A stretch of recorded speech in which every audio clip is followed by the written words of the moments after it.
Bonjour à tous, nous sommes à l'église RDJC et nous voulons cet après-midi nous entretenir vraiment avec vous pour vous bénir et mettre dans vos cœurs les pensées de Dieu. Et nous allons parler un peu d'avoir un rêve. Vous savez, Dieu a mis dans le cœur de tout un chacun un rêve. Suivez-moi attentivement, l'objectif, le but de ce message, de cet enseignement, c'est qu'à la fin vous puissiez avoir un rêve. Le rêve de Dieu en vous. Dieu a mis ce rêve dans le cœur de tout homme, grand, petit, africain, européen, américain, asiatique. Dieu a mis ce rêve dans le cœur de tout homme. La différence entre les hommes, c'est tout simplement, certains arrivent à réaliser leur rêve et d'autres n'ont pas les moyens ou n'arrivent pas vraiment à réaliser le rêve que Dieu a mis dans leur cœur. Et beaucoup sont morts avec leur rêve. Mais pour toi et moi, nous ne mourrons pas sans avoir réalisé le rêve que Dieu a mis dans nos cœurs. La vie est constituée des rêves. Sans rêve, nous ne vivons pas. Sans rêve, nous sommes perdus. Sans rêve, nous ne pouvons rien réaliser. Un jour, j'ai croisé quelqu'un à qui je lui ai demandé quel est le rêve que tu as dans ton cœur. Et la personne m'a dit tout simplement, je n'ai pas d'argent pour réaliser le rêve. Il dit, le rêve n'a pas besoin d'argent. C'est quelque chose que Dieu a mis dans nos cœurs. Quand un homme a un rêve, Dieu peut l'aider à trouver des bonnes personnes et des partenaires pour pouvoir l'aider. Et sans plus tarder, nous allons regarder des personnages, des hommes qui ont eu des rêves dans la Bible, parce que la Bible est remplie des hommes qui avaient des rêves et qui ont réussi à les réaliser. Donc toi aussi, tu peux réaliser le rêve qui est dans ton cœur.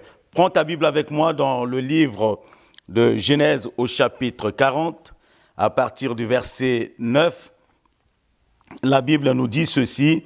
Le chef des échansons raconta son rêve à Joseph et lui dit, « Dans mon songe, voici, il y avait un cep devant moi. Ce cep avait 3 sarments. Quand il poussait, sa fleur se développa et ses grappes devinrent des raisins mûrs. La coupe de Pharaon était dans ma main. Je pris les raisins, je les pressai dans la coupe de Pharaon et je mis la coupe dans la main de Pharaon. Joseph lui dit, « En voici l'explication. Les 3 sarments sont 3 jours. Encore 3 jours et Pharaon relèvera ta tête et te rétablira dans ta charge et tu mettras la coupe dans la main de Pharaon comme tu en avais l'habitude lorsque tu étais son échanson. Mais souviens-toi de moi quand tu seras heureux et montre, je te prie, de la bonté à mon égard.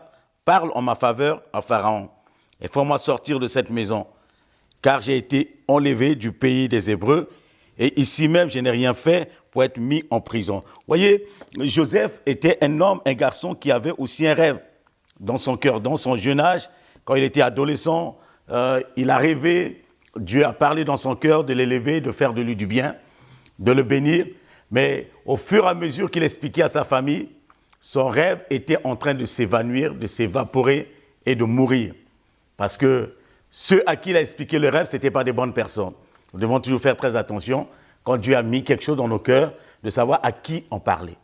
Souvent, nous avons des idées, des choses à faire, mais malheureusement, nous croisons des gens qui sont tellement négatifs, des gens qui n'ont pas réalisé leurs propres rêves, des gens eux-mêmes qui ne croient pas à des rêves de leur vie, des gens qui sont là, et ils sont là pour vivre, manger, boire et dormir, se réveiller. Et souvent, par l'imprudence, il nous arrive souvent d'expliquer des rêves à ces personnes et qui brisent nos rêves.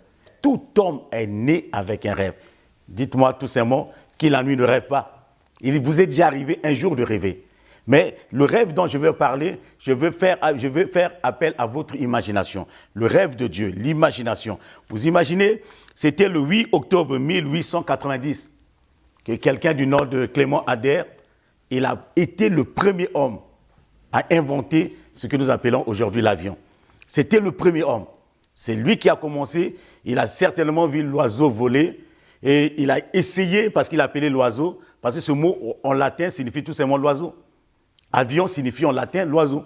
Donc cet homme, il a réfléchi, il a regardé l'oiseau voler, il a dit, mais est-ce qu'il ne serait pas possible qu'un jour, quelqu'un puisse voler? Je n'ai pas des ailes, je ne sais pas comment faire, mais il n'y a pas un moyen pour le faire. Il a poussé, il a commencé à imaginer, et nous bénissons le Seigneur aujourd'hui pour de tels personnages qui ont eu de l'imagination, qui ont permis à beaucoup d'entre nous d'atteindre des destinations que nous ne pouvons pas atteindre. Et pour ma part, il m'est arrivé d'utiliser l'imagination de cet homme pour venir en Europe, pour aller aux États-Unis, pour aller un peu partout, parce que c'est un homme qui a réfléchi. C'est un homme qui a imaginé. Toi aussi, le rêve, c'est l'imagination. Je vais te parler de l'imagination. Tu peux imaginer. Tu peux regarder les choses. Parce que ce que tu n'imagines pas, tu ne l'auras pas. Tu peux regarder dans tes pensées. Et Joseph, c'était un penseur, un homme d'imagination. Quelqu'un qui savait comment faire les choses. Ce n'étaient pas des gens qui dormaient, mais c'était des gens, le jour, ils regardaient les choses, ils essayaient d'imaginer. Parce qu'ils se disent, est-ce qu'il n'y a pas un autre moyen de faire ça? Est-ce qu'il n'y a pas un moyen d'aller plus vite? Quelqu'un a pensé un jour, les gens marchaient à pied. Il a pensé, on a commencé par l'âne, on a commencé par le cheval. Et au fur et à mesure, les gens avançaient jusqu'à voir aujourd'hui les voitures que nous avons. Hier, le téléphone était à la maison avec un fil, mais quelqu'un a réfléchi, il a imaginé comment on va faire pour que, si nous ne sommes pas à la maison, recevoir nos coups de fil et pouvoir appeler.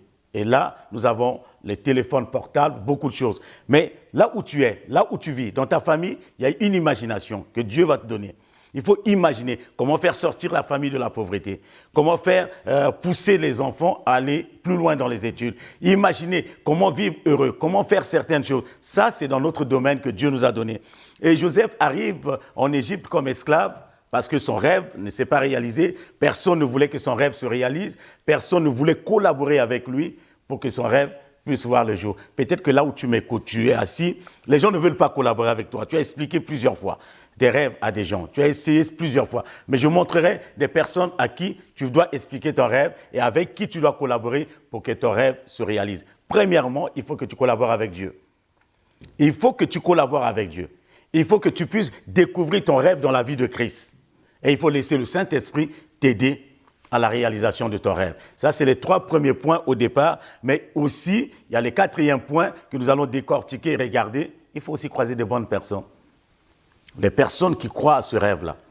Et malgré cela, Joseph se retrouve en Égypte comme esclave. Et il s'est passé quelque chose. Il a été accusé injustement. Là, nous le voyons dans la prison des VIP d'Égypte. Là, il a été mis au milieu de ces gens. Et il entend le matin des gens parler. Et il y avait des gens qui essayaient d'imaginer, ils étaient dans la même situation que Joseph, emprisonné, ils attendaient la sentence, peut-être certains étaient déjà condamnés, il y a d'autres qui se disaient, le fait qu'ils soient déjà condamnés à 40 ans, à 50 ans, à 30 ans, ou peut-être à la peine de mort, je ne m'en sortirai jamais. Vous savez, il y a souvent des gens qui sont encore libres, mais condamnés.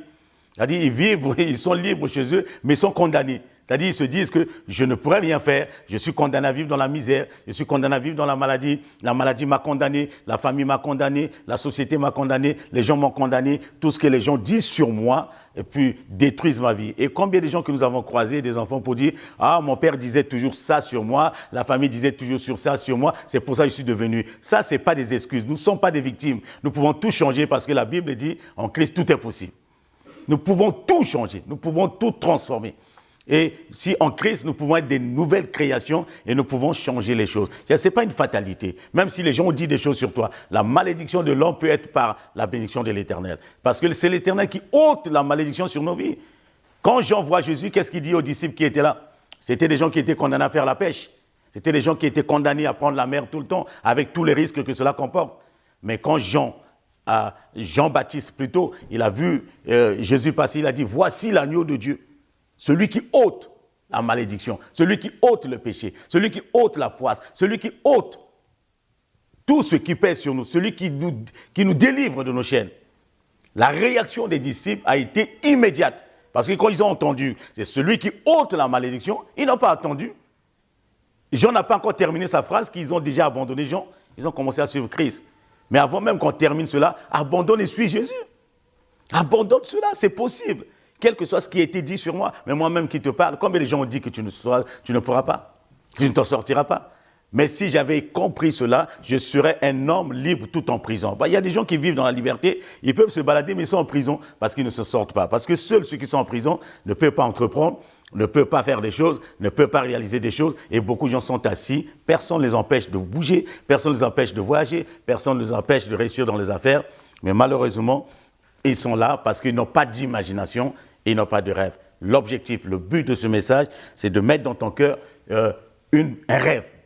L'imagination, la puissance de l'imagination. Vous savez, le rêve est une imagination qui vient dans votre esprit. C'est ça qu'on appelle rêve. C'est une imagination qui vient dans mon esprit. Et l'imagination sont des images en action.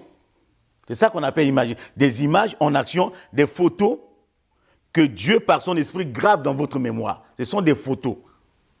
que Dieu grave dans votre mémoire. C'est-à-dire quand vous mettez à imaginer, à rêver, ce qu'on appelle, les artistes appellent ça de l'inspiration. De l'inspiration, il s'assoit quelque part, il est inspiré. Tous les grands pères ont été inspirés. Ils regardent les choses et reproduisent cela. C'est de l'imagination. Et nous devons savoir, celui qui a de l'imagination s'en sortira dans la vie. Les gens disent qu'il y a les riches, il y a les pauvres, mais la différence entre les riches et les pauvres, c'est tout simplement les riches ont plus d'imagination que les pauvres. Les riches ont plus de rêves à réaliser que les pauvres. Et c'est pour ça que le pauvre, il pense que son rêve ne se réalisera jamais, parce qu'il n'a pas d'imagination. Le rêve doit être accompagné d'une forte, et l'imagination vous permet de voir ce que Dieu voit. Je commence à imaginer ce que Dieu va faire avec moi. Et là où tu es assis, commence à imaginer comment Dieu va se servir de toi. Commence à imaginer ce que Dieu est capable de faire avec toi. Commence à imaginer les choses que tu vas réaliser. Il y a des gens qui disent « je dors, je ne rêve pas ». Je ne parle pas de rêver la nuit, je te parle d'imaginer. Quel type de femme tu seras, d'homme tu seras. Quel type de père tu vas être. C'est une imagination, c'est la façon de penser. Et Joseph croise un garçon qui est dans la prison. Lui aussi, les gens sont de Pharaon. Et ce garçon aussi, il était là, mais pour lui, il se disait, il faut que je m'en sorte de la prison. Je ne dois pas mourir là. Bien-aimé, j'aimerais te dire, tu ne dois pas mourir dans cet état. Tu ne dois pas mourir de cette maladie. Tu ne dois pas mourir dans la misère, dans la pauvreté. Tu ne dois pas mourir là où tu es. Et tu peux tout changer autour de toi. Et ce garçon, il se retrouve en prison. Et en prison, il ne s'organise pas, il ne se dit pas que la vie est finie pour nous. Essayons de vivre le reste de nos jours. Essayons de nous contenter de la prison. Il dit, je dois m'en sortir. Et je veux m'en sortir. Comment? Si je sors de cette prison, il me faut retourner dans le palais de Pharaon. Quelle détermination! Il s'imagine encore. Alors c'est Pharaon qui l'a mis en prison, mais lui il se dit, si je sors de cette prison, je répare encore. Il essaie d'imaginer comment il va faire les choses. Et dans son imagination, il se voit en train encore de nouveau de servir la coupe à Pharaon, de donner à boire à Pharaon. Et quand il explique à Joseph, Joseph va lui donner l'explication. Joseph va l'aider à ce que son rêve se réalise. Parce que Joseph savait très bien que le rêve de ce garçon allait s'accomplir. Parce que le garçon, il avait des images gravées par Dieu dans son esprit. Des images gravées. Et nous devons savoir que ces images ont une importance capitale pour notre bien-être, notre physique, notre spiritualité. Et matériellement, c'est des images qui doivent être des images très fortes. Parce que nous devons penser d'abord à nous. Nous devons penser, ce sont des photos que Dieu met dans nos cœurs et ces photos doivent se réaliser. Vous savez, c'est comme des clichés, quand quelqu'un prend des photos, et on ne le voit pas. Dans un appareil, quand souvent on fait des photos, vous ne le voyez pas. Et j'ai beaucoup de photos dans mon ordinateur. Je peux l'envoyer et il n'y a que moi qui le regarde souvent. Peut-être que vous ne voyez pas ces photos. Mais si j'amène cela, voir quelqu'un, on le développe, vous allez voir les photos que j'ai eu à faire. Mais ces photos se trouvent dans mon portable. Et c'est comme des photos qui sont dans notre subconscient, dans notre esprit, dans nos pensées, et ces photos n'attendent qu'à être développées. Et les photos que tu vois, la façon dont tu vois les choses, j'ai des très belles photos de ma famille, j'ai des très belles photos de mes enfants, de mes petits-enfants, de mon épouse, de l'église, des amis, des très belles photos, mais il n'y a que moi qui le vois. Mais si mon portable tombe en panne, vous imaginez un peu, je perds toutes ces photos-là. Mais c'est comme la vie. On a des images, on a des choses que Dieu a gravées dans nos cœurs, des belles photos pour réussir notre vie, où les gens ne voient pas. Mais si nous venons au Seigneur, nous disons, Seigneur, aide-moi à faire sortir tout ce qui est dedans de moi. Nous sortirons des portraits, nous sortirons des photos qui vont éblouir le monde. Et tu as ces photos-là en toi, il y a le rêve de Dieu qui est en toi, mais ce rêve doit se réaliser. Nous nous souvenons du patriarche Abraham à qui Dieu a dit, qui se plaignait tout le temps, je n'ai pas d'enfant, je meurs stérile, je veux me partir comme ça, Sarai, ma femme, n'a pas d'enfant. Et Dieu a fait sortir Abraham dehors en disant, regarde dans le ciel. Et quand Abraham regarde dans le ciel, la Bible dit, il voit les étoiles. Et Dieu lui dit, regarde, est-ce que tu peux les compter? Abraham n'arrivait pas à compter les étoiles. Mais Dieu dit, ta descendance sera comme les étoiles dans le ciel. C'est une image que Dieu va graver dans son esprit. Et aujourd'hui, il y a combien d'enfants d'Abraham? Et toi et moi, nous sommes les descendants d'Abraham par la foi en Jésus-Christ. Des milliers de personnes qui ont donné leur vie à Jésus-Christ, ils sont tous les étoiles dont Dieu avait montré à Abraham. Mais Abraham a vu cela dans son esprit. C'était des images, c'était des photos qui sont devenues des belles photos, des vraies cartes postales que nous avons aujourd'hui devant nos yeux. Parce que Dieu lui a montré ces images-là. Et dans son imagination, vous savez, les chansons, on va voir qu'il y avait un cep qui était là. Un cep, dans la Bible, dans l'évangile de Jean, on parle du cep qui est tout simplement Jésus-Christ. C'est lui le cep. C'est lui qui porte toutes choses. C'est lui qui met l'imagination dans notre esprit. C'est lui qui nous donne d'imaginer des choses. C'est lui qui met dans nos pensées à faire les choses. Vous savez pourquoi nous n'arrivons pas à faire les choses? Parce que nous n'imaginons pas que le paralytique peut marcher. Nous n'imaginons pas que le lépreux peut être purifié. Nous n'imaginons pas que la situation peut changer. Nous n'imaginons pas, parce que pour nous, nous attendons à voir, nous venons là et nous sommes surpris de voir les choses se passer. Mais Jésus imaginait les choses. Il savait très bien que les choses allaient se passer. Est-ce que tu es en train de t'imaginer guéri? Est-ce que tu es en train de t'imaginer en train d'avancer? Est-ce que tu es en train d'imaginer que tu es en train de voyager? Est-ce que tu es en train d'imaginer que tu es en train de partir? Chaque fois que j'ai des serviteurs de Dieu que je connais, des enfants que je suis, je n'arrête pas tout le temps quand je suis avec eux au téléphone. Je dis, est-ce que tu as ton passeport?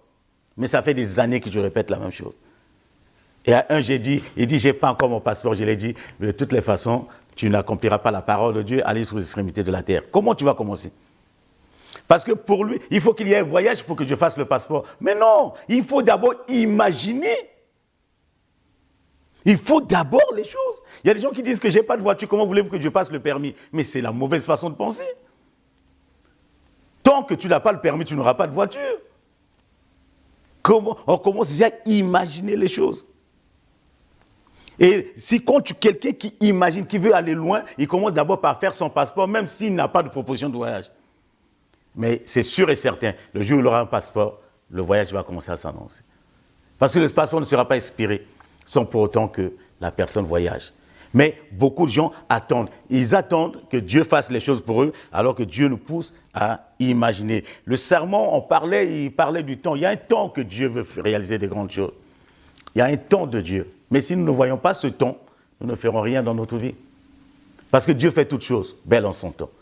C'est un temps que Dieu a fait. Il y a un temps pour naître, il y a un temps pour grandir, il y a un temps pour travailler, il y a un temps aussi pour mourir.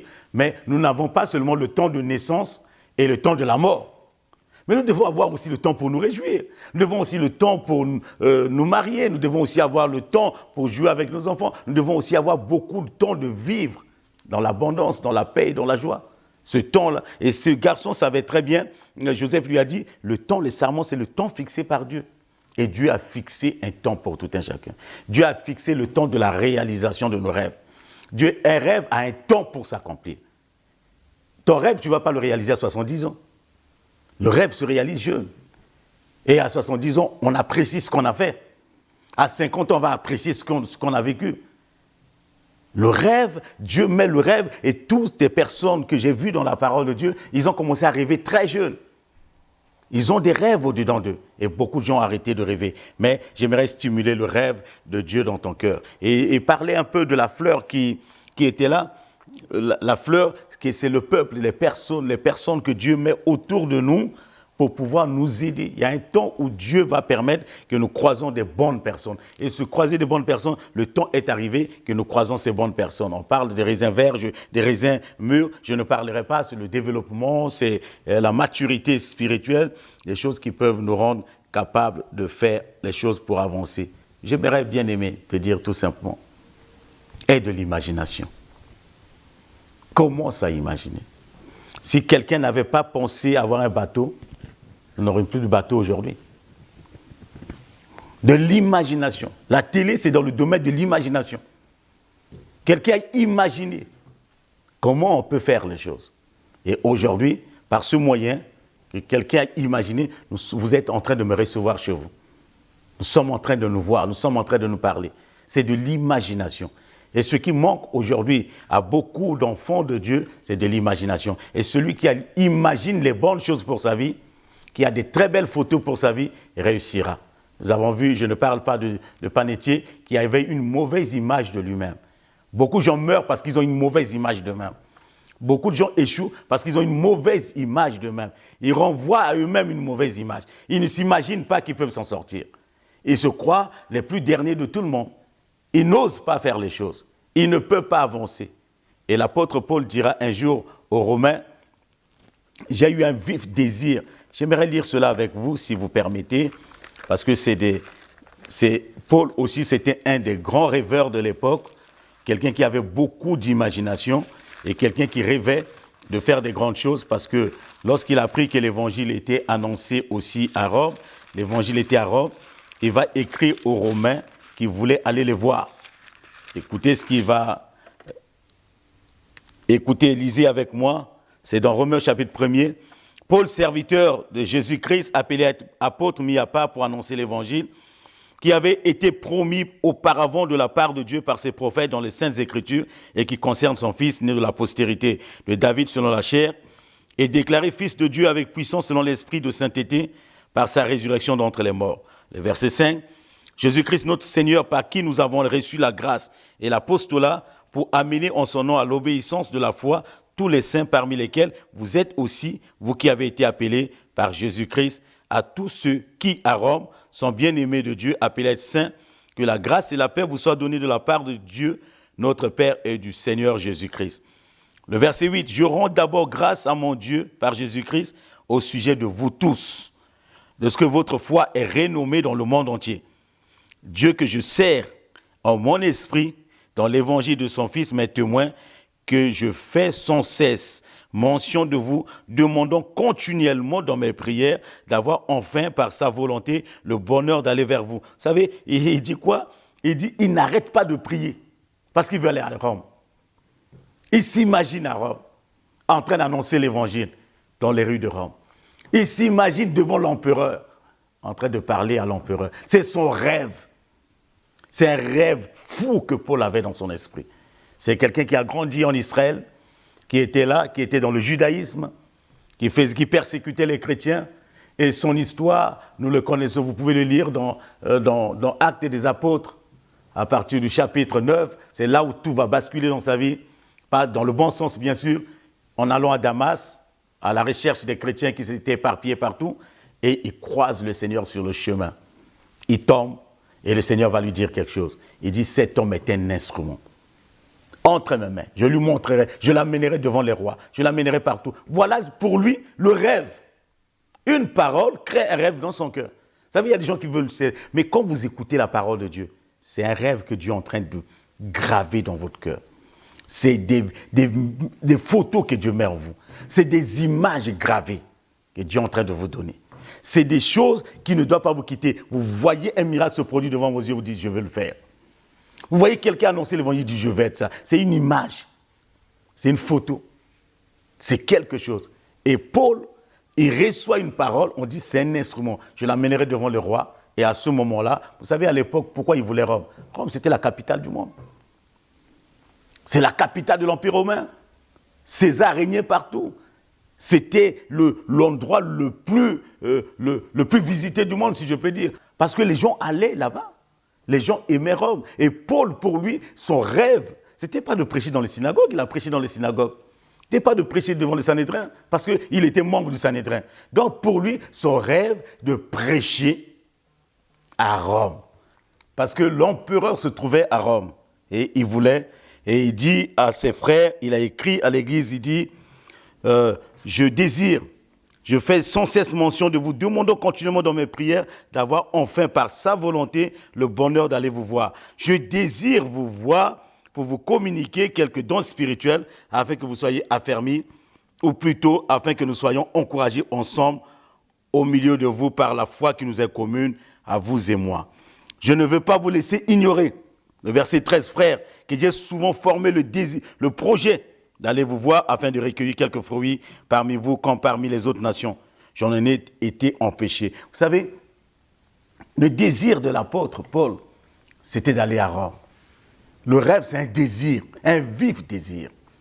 L'imagination, c'est un désir. C'est ce que tu veux, c'est ce que tu veux faire. et ce que tu veux réaliser. C'est un vif désir. Et la Bible dit, fais de l'éternel tes délices, il te donnera ce que ton cœur désire. C'est un rêve. Paul veut y aller. Il veut visiter Rome. Il veut annoncer l'évangile à ce soldat romain. Il veut parler à tout le monde. Il veut crier haut et fort. Et plus tard, il dira, je n'ai pas honte de l'évangile. Car c'est la puissance. Je n'ai pas honte de l'évangile. Parce qu'il voulait montrer aux Romains que Jésus-Christ est le Fils de Dieu. Il voulait parler partout. C'était un désir. C'était un rêve. Quelque chose qu'il chérissait. Mais vous allez voir comment il a pu réaliser son rêve. Son rêve, il a fallu qu'on l'arrête. Il a fallu qu'il comparaisse devant le Félix, devant le roi Agrippa, et qu'il appelle à l'empereur. Et c'est à ce moment-là, il est arrivé après un naufrage à Rome. Parce que là, il a connu la volonté de Dieu, il fallait qu'il arrive. Mais le plan de Dieu, il passe par la prison, il passe par la persécution, il est amené à Rome. Mais la joie, tout ce qu'il vivait, pour lui, la joie, c'était d'arriver. C'est-à-dire, quand vous avez un rêve, certainement vous passez par des moments difficiles. Vous croiserez des gens qui ne croient pas en vous. Vous croiserez des gens qui vont vous critiquer. Vous croiserez des gens qui vont chercher à vous décourager. Peut-être que vous passerez par des moments difficiles de la vie, mais que votre rêve se réalise. La seule chose, votre motif, votre raison de vivre, c'est le rêve que Dieu a mis dans votre cœur. Et si vous avez cette raison de vivre, le rêve que Dieu a mis dans vos cœurs, ce que Dieu veut que vous puissiez faire avant de quitter la terre, que personne ne vous décourage. Que personne ne vous décourage. Si vous connaissez la volonté de Dieu, mais Dieu a des voies incompréhensibles. Mais que la volonté de Dieu pour vous se réalise. La seule chose que vous devez garder dans votre esprit, c'est que Dieu veut que je sois. Dieu veut que je devienne. Dieu veut que je réalise. Dieu veut que j'aille. Dieu veut que j'atteigne tel but. Dieu veut que je puisse réaliser telle chose. Et cela, tout autour de vous, l'ennemi s'organisera bien sûr pour vous empêcher de réaliser le rêve qui est dans votre vie. Souvenez-vous de Joseph, nous l'avons dit. Souvenez-vous de les chansons qui s'est retrouvé en prison pour enfin voir son rêve se réaliser. Et je crois bien, peu importe l'épreuve que tu passes, les mois difficiles de la vie, mais si tu as un rêve dans ton cœur, ce rêve va s'accomplir. Continue à imaginer, continue à rêver, continue à voir les choses. Ta situation, tu dois t'en sortir. Peut-être qu'on t'a mis dans une situation compliquée. J'aimerais terminer par là. Tu viens d'une famille qui est peut-être pas connue, une famille où tout est coincé, tout est bizarre, ou dans une grande famille, mais que tu as rêvé de faire certaines choses, que les gens autour de toi veulent t'empêcher de le réaliser, mais crois tout simplement au Seigneur. Fais-lui confiance. Fais confiance au Seigneur. Serre-le de tout ton cœur. Serre-le de toute ton âme. Serre-le de toute ta force. Serre-le de toute ton énergie. Et tu verras le Seigneur réaliser le rêve. Que le vif désir de servir Dieu ne quitte pas ton cœur. Sers Dieu et tu vivras des jours extraordinaires. Je crois que ce que tu es en train de vivre ne sera pas comparable au rêve que Dieu a mis dans ton cœur.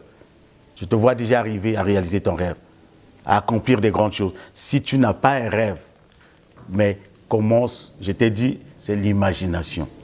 Imagine-toi. Si tu veux être un musicien, imagine-toi en train de faire un grand concert.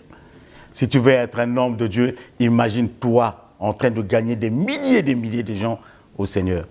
Si tu veux réaliser une carrière professionnelle, imagine ce que tu veux faire.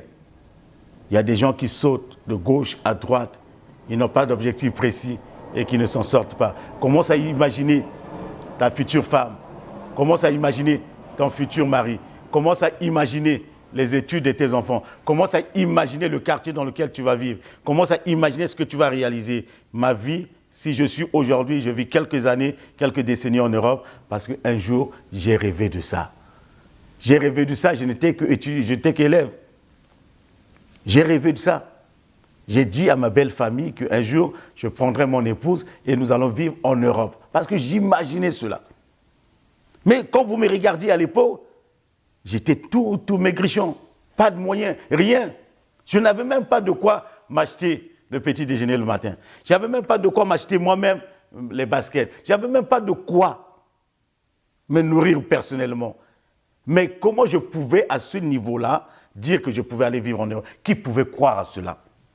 Qui pouvait croire en cela? Personne ne croyait, mais moi-même je croyais que c'était possible et que cela est possible. Pourquoi? Parce que j'ai vu d'autres le réaliser. Parce que j'ai vu d'autres aller. Je me suis dit, si quelqu'un peut aller sur la Lune, je peux aussi aller sur la Lune.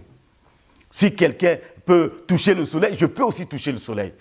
Parce que nous avons tous été créés à l'image et à la ressemblance de Dieu. Si là où tu me vois, tu peux me dépasser. Tu peux faire plus que moi. Quand tu vois quelqu'un réaliser, tu peux aussi le réaliser. La différence, c'est de rêver. Rêve les yeux ouverts. Ne rêve pas la nuit. Rêve le jour. Que vraiment, le Seigneur te bénisse. Dieu t'a donné les yeux pour rêver. Dieu t'a donné les yeux pour voir. Dieu t'a donné les oreilles pour entendre. Entendre ce que les autres disent. J'ai fait ça, j'ai réalisé ça. Tu l'entends, c'est ça qui crée la foi aussi dans ton cœur. Même si la foi vient de la parole de Dieu, mais la foi vient aussi de ce que nous écoutons. Et Dieu t'a donné aussi une bouche pour le dire. J'ai dit quoi? Voir, entendre et dire.